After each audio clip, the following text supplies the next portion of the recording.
día hablaremos de Sócrates. Quédate con nosotros, bienvenidos.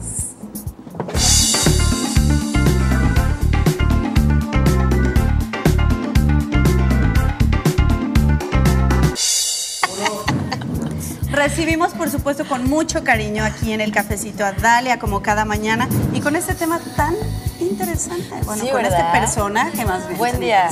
Bienvenida. Muchas gracias. Buenos días a todos. Y sí, bueno, coincidimos, no solamente tú y yo, sino yo creo que mucha gente, que es un personaje muy interesante y además enigmático.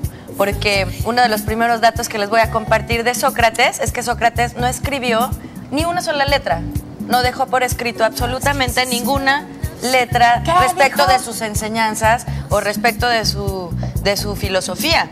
Y pasar a la historia, ser el padre de la filosofía y que estemos hablando el día de hoy todavía de él, sin haber escrito una sola letra, me parece algo excepcional de reconocer. Es maravilloso. ¿Qué era? Como todas sus enseñanzas, sus alumnos fueron los que les cuento. Les cuento, es muy divertido. Y además tenemos que empezar porque no nos va a dar el tiempo suficiente de poder hablar de todas las enseñanzas y la trascendencia de la obra de Sócrates y sobre todo muy interesante su vida, porque ahora vamos a analizar cómo nace, en qué familia crece y cómo muere, que además él escoge morir, que es una elección que él hace. Aquí estamos viendo el busto de Sócrates, que es lo más cercano a una fotografía que tenemos del siglo V antes de Cristo. Recordemos nada más que antes de Cristo los años iban de atrás hacia adelante, es decir, si el siglo V antes de Cristo son los años 500 y él murió en los años 400 porque cuando nace Cristo regresa la cuenta de los años a cero. ¿Sí? Claro. Entonces viene de regreso. Lo menciono porque no vayan a pensar, Dalia se equivocó, nació en el siglo V y murió en el siglo IV.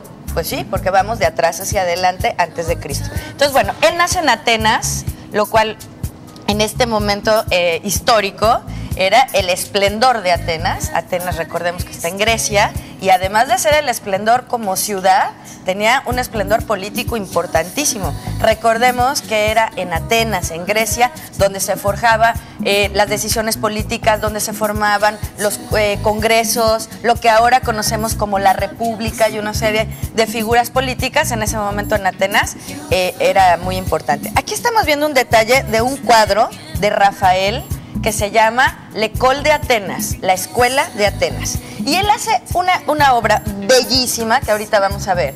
Pero vamos a ver la obra, ahorita este detalle, pero luego vamos a ver la obra completa. Rafael lo que hace es pintar en un solo cuadro a los 50 filósofos más importantes de la historia.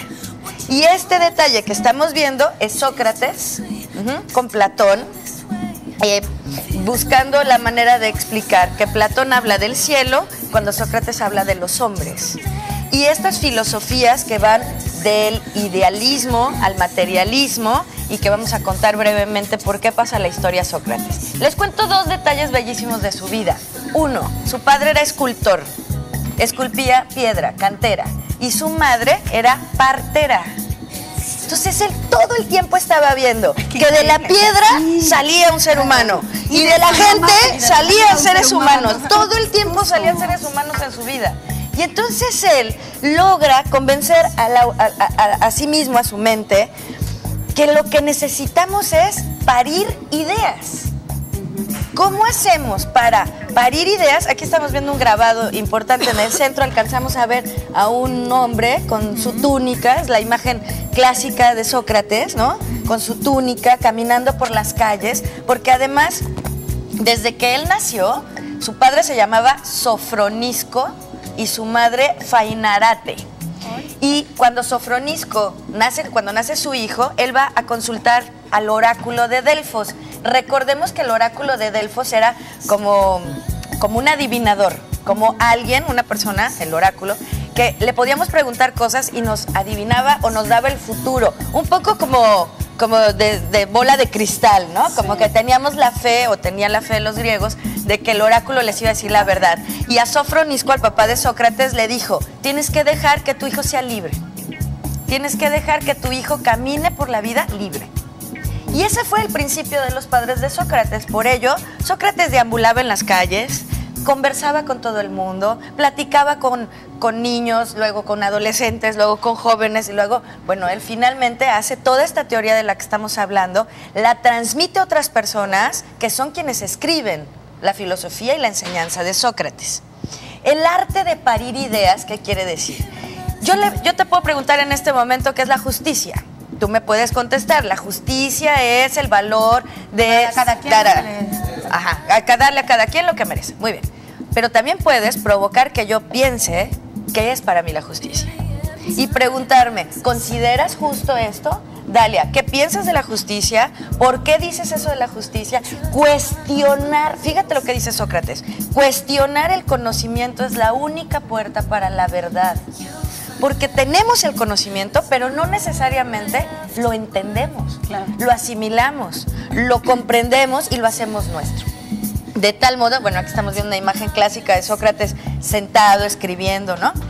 Entonces, imagínate lo que implica que te hagan tantas preguntas que tú puedas deducir algo, concluir y convencerte de un conocimiento nuevo. Pues eso es el aprendizaje. Eso se llama mayéutica y es el arte de parir ideas.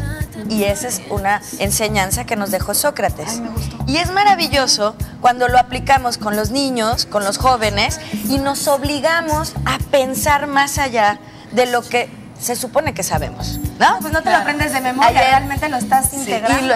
Y lo asimilas. Aquí estamos viendo una pintura donde se representa a Sócrates y donde él, bueno, deambulaba en las calles.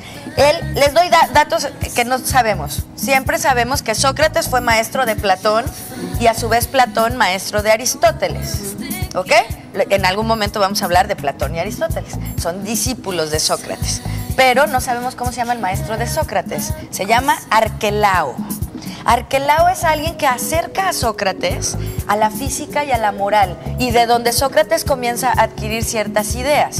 Claro. Él tenía una esposa, por cierto, cuyo matrimonio no era exitoso, pero tampoco era gran problema. Sin embargo, se habla mucho de que su esposa, Jantipa, lo trataba muy mal. Y entonces Sócrates por eso vivía en las calles. Y por eso caminaba, deambulaba, y bueno, ella también seguramente se quejaba de que su marido nunca estaba en casa, ¿verdad? Aquí estamos viendo un grabado muy importante que tiene que ver con la muerte de Sócrates y que es uno de los pasajes más importantes de la vida de Sócrates. Sócrates muere a los 70 años. Y aquí está tomando la cicuta. ¿Qué quiere decir eso? En la Grecia antigua se acusó a Sócrates en su momento de haber tenido discípulos que iban en contra de la enseñanza de los dioses griegos.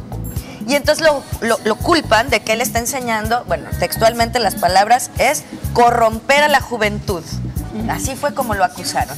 Y él tuvo, dice Platón, hay un diálogo que se llama, Platón, recuerden, discípulo de Sócrates, y hace unos libros que se llaman los diálogos de Platón, con diferentes temas. Habla de virtudes distintas, habla de situaciones diferentes. Uno de los diálogos se llama La apología de Sócrates, y tiene que ver con cómo cuenta Sócrates su muerte, y cómo platicando de su muerte nos deja otras enseñanzas. Pero la persona que escribe la apología de Sócrates es Platón y deja este diálogo para que nosotros lo veamos. Ahí estamos viendo a Sócrates platicando con los jóvenes. Sócrates está del lado derecho de su pantalla con una túnica verde, platicando con los jóvenes en un pasaje muy representativo con otros matemáticos y otros filósofos en ese cuadro que les recomiendo que analicen y que consulten porque es bellísimo, y además se encuentra en el Museo del Vaticano en una bóveda enorme, y es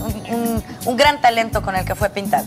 Y entonces, bueno, decía y les contaba de la muerte de Sócrates. A él lo acusan de corromper a la juventud, lo acusan de no ir con las creencias de los dioses, porque además hablar del conocimiento, aquí está la bóveda de la que hablaba, y vemos ahí a diferentes filósofos, está Diógenes, está Heráclito, está Arquímedes, vamos a ver a diferentes en ese cuadro y ojalá que un día lo podamos analizar, seguramente lo tocaremos aquí en el cafecito. Y entonces, él tenía discípulos como Aristófanes, por ejemplo, muy importante porque Aristófanes escribe una obra de teatro que se llama Las nubes, y lo lleva hasta las autoridades de la Grecia en ese entonces de Atenas, y entonces los políticos ven esta obra y descubren que Sócrates está enseñando a pensar a la gente, y eso no es conveniente. Claro. Y está enseñándoles valores y conceptos para que la gente cuestione lo que hacen los políticos. Y los políticos dicen, se muere. Pena de muerte este señor, porque por supuesto que no lo vamos a permitir. Porque además nunca va a estar de la mano la sabiduría de la política. No porque los políticos no tengan sabiduría, sino porque están enfocados en otra línea de pensar y en otra línea de actuar, porque quieren a lo mejor también tener adeptos, etcétera. Sin embargo, Sócrates, dice Platón en el diálogo, tuvo oportunidad de defenderse, pudo haber salvado su vida y dijo y decidió que no iba a argumentar absolutamente nada en contra de ello, porque estaba convencido de lo que enseñaba, porque lo que enseñaba era el valor del espíritu, porque realmente creía que los seres humanos, y se acuerda la frase célebre de Sócrates, yo solo sé que no sé nada. Y decía precisamente esto, que en la medida en que los seres humanos nos reconocemos con ignorancia, que en la medida en que nos reconocemos con humildad, inferiores a otros. Y aquí, bueno, esta es la escena más famosa de la muerte de Sócrates, que es donde está haciendo esta apología, que es la justificación de por qué voy a tomar la cicuta. Es decir, la pena de muerte era tomar una copa de veneno, que se llama cicuta. Pero él, antes de tomar la cicuta, explicó por qué la iba a tomar. Y además su disertación es de bastantes hojas, ¿eh? No creas que es una disertación menor, porque imagínate todo lo que tenía para decir Sócrates, después de tantos años de enseñanza, y lo que él más decía, que es muy importante, de aprender de los demás.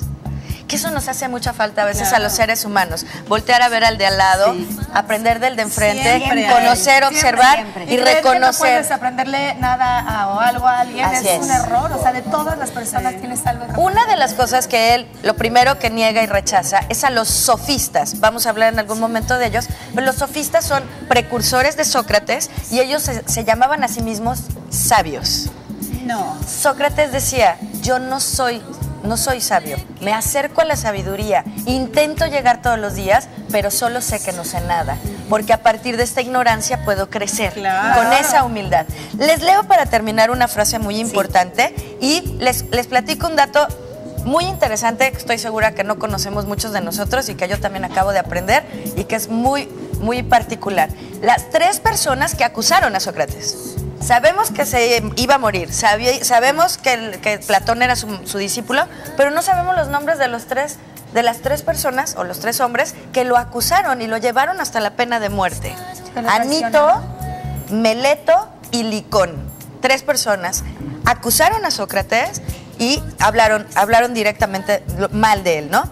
Les leo esta frase que me parece bellísima para que nos quedemos con ella y que lo guardemos en nuestra mente, en nuestro corazón, pero sobre todo nos lleve a investigar más sobre Sócrates y la filosofía. Dice, el de deambular, soy culpable de deambular por las calles para persuadir a jóvenes y ancianos de que no hay que inquietarse por el cuerpo ni las riquezas, sino, como ya lo dije hace poco, por conseguir que nuestro espíritu sea lo mejor posible, insistiendo en que la virtud no viene de las riquezas, sino al revés, que las riquezas y el resto de bienes y la categoría de una persona vienen de la virtud, que es la fuente del bienestar que está dentro de nosotros mismos. Qué bonito. Y es maravilloso que podamos rescatar esto y ojalá hoy aprendamos algo de nuestros semejantes y sobre todo, muy importante, que tengamos la posibilidad de enriquecer nuestro espíritu también a través de lo que hay dentro de nosotros mismos.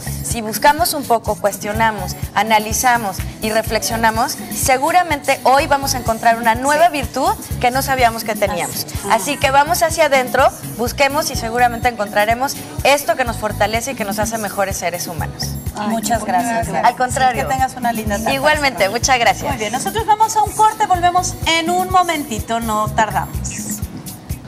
Ya no dije una frase muy divertida de Sócrates. A ver, dila. Que dice, cásate. Y si de pura casualidad te toca una buena mujer, disfrútala. Si no, vuélvete filósofo. Con lo que él hizo, como los chavos,